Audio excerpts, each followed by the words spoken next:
पिछली बार जो चुनाव में जितना टीएमसी को वोट मिला था, इस बार बीजेपी को मिल रहा है, और बीजेपी को जितना मिला था वो रिवर्स कर करके टीएमसी को चला गया।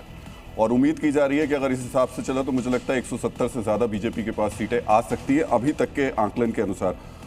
मैं अभी तक न्यूज़ रूम में था, बहुत ही दिलचस्प है इस बार, बहुत दिनों बाद ऐसा इलेक्शन देखने को मिला। हमारे स्ट्रिंगर्स की टीम लगातार हमको फ़ोन कर रही थी, कभी 101 आ गए, कभी 120 125 के आसपास है, कभी अचानक 20-25 का फासला बढ़ा।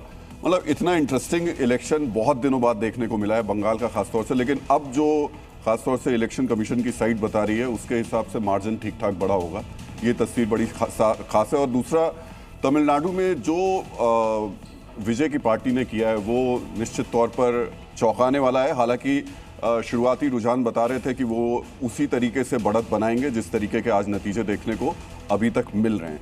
और मुझे लगता है कि ये सारे के सारे जितने फैक्टर्स हैं, अगर उन सबको कंबाइन कर दें, इकट्ठा कर दें, तो जो 29 का चुनाव आने वाला है उसमें ये इलेक्शंस बहुत ज़्यादा प्रभाव डालेंगे मुझे लगता है। ये बड़ा मेजर पॉइंट है। जब भी मतलब असेंबली इलेक्शंस हुआ है, हमने देखा है एक बार छोड़ के बाकी टाइम 200 पार जो जीते हैं उनका 200 पार। तो मुझे तो अब ये देखते, लेकिन अर्पिता जी, जब लेफ्ट का शासन खत्म हुआ था 2011 में, वो कांग्रेस और टीएमसी ने मिलकर लड़ा था, 184 सीटों के साथ आई।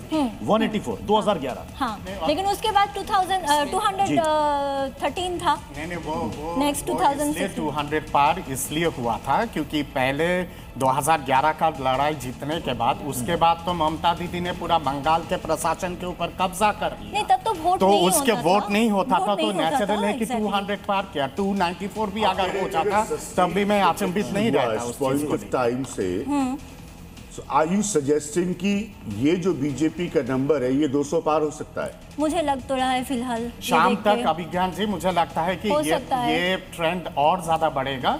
और मेरा जो आकलन कहता है कि 170 से लेकर 180 के बीच में भारतीय जनता पार्टी जाएगी। अंतिम नतीजा वही होगा बंगाल लेकिन में। एक सवाल ये है कि जो कहा जा रहा था कि ममता दी जो है, ममता दी का पेडेस्टल जो है 70 सीटों से शुरू हो रहा है।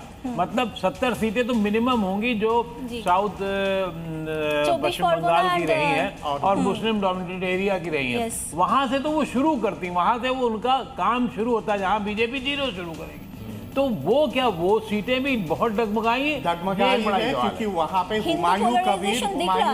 हुमायूं कबीर, उसके साथ साथ फुरफुरा शरीफ, वाम फ्रंट, कांग्रेस, ये सब के सब सीट तो नहीं जीतेंगे, पर ये सब के सब वोट कटवा जरूर होंगे और सेंधमारी कर रहे तृणमूल के ऊपर। और तृणमूल का इसीलिए ये माइनॉरिटी डोमिनेटेड एरियाज जो है दिनाजपुर से लेके 24 परगना तक, वहां पे हर जगह पे ये माइनॉरिटी मुस्लिम में भी नहीं सपोर्ट किया है इसका। नहीं, देखिए ये थियरी आप मत लाइए कि मुस्लिम ने वहां सपोर्ट किया है।